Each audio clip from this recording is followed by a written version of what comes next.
국민의힘 김기현 원내대표가 오늘 국회 교섭단체 대표 연설에서 586 운동권 세대를 꼰대 수구 기득권으로 규정하면서 맹비난했습니다. 오후에는 여당 대권주자 빅3 가운데 처음으로 정세균 전 총리가 대선 출마를 선언했습니다. 민주당 지도부는 이르면 내일까지 경선 일정을 확정지을 방침입니다. 국회 취재기자 연결하겠습니다. 김태민 기자. 네, 국회입니다. 네, 어제 여당에 이어 오늘은 야당의 교섭단체 대표 연설이 있었는데 연설 내용 정리해 주시죠. 네, 국민의힘 김기현 원내대표는 오늘 오전 국회 교섭단체 대표 연설을 통해 정부 여당의 실정 사례를 조목조목 거론하며 비판의 목소리를 높였습니다. 특히 최근 2030 세대의 비판에 직면했던 민주당의 아픈 부분을 집중적으로 꼬집었는데요. 586 운동권 세대들이 이른바 꼰대, 수구 기득권이 되어 대한민국에 가장 많은 해악을 끼치고 있다며 직격탄을 날렸습니다. 함께 들어보겠습니다. 한때 대한민국 체제 뒤집으려고 했던 분들, 그분들이 이 대한민국 체제에서 가장 많은 혜택을 누리고 있습니다. 그다 특권과 반칙까지 하고 있습니다. 이제는 꼰대, 수구, 기득권이 됐다고 지탄받고 있습니다. 김 원내대표는 운동권 세대들이 불공정과 반칙, 특권의 과실을 챙기는 동안 힘겨워하는 청춘들의 현실을 보라고 일갈했는데요. 귀족 노조와 반기업 정책으로 일관하며 청년 일자리를 파괴한 것도 모자라 국가 채무를 늘려 빚까지 떠넘기려 한다고 맹비난했습니다. 이어 일자리, 부동산 정책 등의 실패로 청년들을 가상화폐 투자로 내몰았다며 세금을 매기기 전에 보호장치부터 마련하라고 강조했습니다. 이 밖에도 코로나 방역과 탈원전 정책 등을 거론하며 거짓으로 성과를 내세우기보다는 실정을 인정하고 사과부터 하라고 촉구했습니다. 그러면서 민생과 공정을 최우선 가치로 삼아 정부 여당과는 다른 정치를 하겠다며 정권 교체 의지를 드러내기도 했습니다.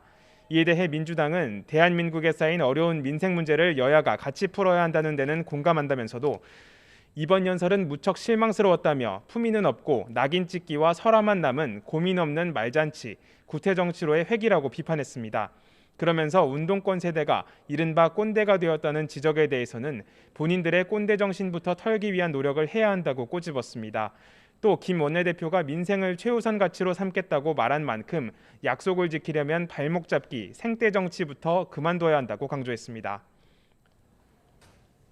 네, 대권 주자들의 움직임도 빨라지고 있는 것 같습니다. 오늘은 정세균 전 총리의 대선 출마 선언이 있죠? 네, 오늘 오후 2시엔 정세균 전 총리가 대선 출마를 선언했습니다. 여당 주자 가운데 이른바 빅3로 꼽히는 이재명 경기지사, 이낙연 전 대표보다 한 발 앞서 대선 출사표를 낸 건데요. 정 전 총리는 대한민국의 구조적인 불평등의 축을 무너뜨리는 경제 대통령이 되겠다고 선언하면서 그동안 여당이 비판받아왔던 부동산과 청년 정책에도 힘을 쏟겠다고 강조했습니다. 이처럼 오늘 행사는 강한 대한민국 경제 대통령이라는 표어 아래 2030 세대와 자유롭게 질의응답을 주고받는 토크쇼 방식으로 진행됐습니다. 오늘 출마 선언식에는 이낙연 전 대표를 비롯해 김두관, 이광재 의원 등 다른 대권 주자들도 참석했습니다. 이런 가운데 경선 연기론으로 갑론을박이 이어지고 있는 민주당의 대선 경선 일정은 이르면 내일 매듭지어질 전망입니다. 송영길 대표는 어제 오후 열린 최고위원회의에서 경선 연기론과 관련한 지도부 의견을 들었는데요. 오늘 하루 숙고를 거쳐 내일 열리는 최고위원회의에서 경선 일정을 확정짓고 다음 주엔 대선 경선 기획단을 띄워 이른바 대선 모드에 돌입하겠다는 계획입니다.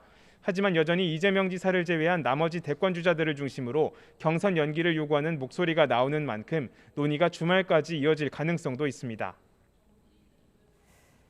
자, 오늘 오후에는 여야 대표의 첫 만남도 예정돼 있죠? 네, 오늘 오후 5시엔 이준석 국민의힘 신임 당대표가 송영길 민주당 대표를 예방합니다. 나이와 정치 경력에서 큰 차이가 나는 두 여야 대표의 첫 만남이란 점에서 관심이 높은데요. 앞서 송 대표가 제안했던 여야정 상설협의체 구성에 대한 본격적인 논의가 이루어질지가 주목됩니다. 이준석 대표는 어제 김부겸 총리, 이철희 청와대 정무수석과의 만남에서도 협의체 재가동 의지를 보였는데요. 송영길 대표 역시 오늘 만남에서 자신의 제안에 긍정적 답변을 보인 걸 환영한다는 의사를 밝힐 것으로 보입니다. 이에 따라 지난 2018년 11월 이후 2년여 만에 여야정 상설협의체 재가동 논의가 급물살을 탈 수 있을지 관심이 높아지고 있습니다. 지금까지 국회에서 YTN 김태민입니다.